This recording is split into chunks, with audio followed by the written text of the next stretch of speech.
حضور اقدس صلی اللہ علیہ وسلم کا حضرت عثمان بن عفان رضی اللہ تعالی عنہ کو دعوت اسلام دینا۔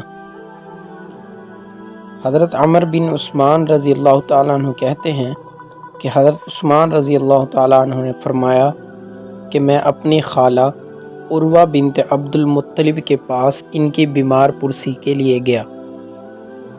کچھ دیر میں حضور اقدس صلی اللہ علیہ وسلم وہاں تشریف لے آئے۔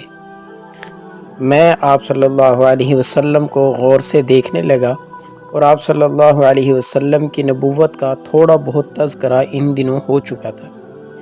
آپ صلی اللہ علیہ وسلم نے میری طرف متوجہ ہو کر فرمایا، اے عثمان، تمہیں کیا ہوا؟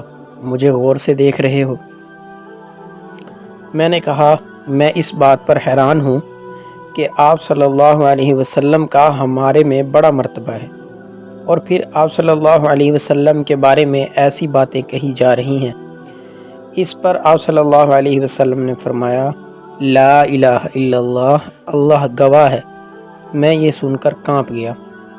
پھر اس کے بعد قرآن پاک کی آیت تلاوت فرمائی جس کا ترجمہ ہے، اور آسمان میں ہی روزی تمہاری اور جو تم سے وعدہ کیا گیا ہے، سو قسم ہے رب آسمان اور زمین کی، یہ بات تحقیق ہے جس کو تم بولتے ہو۔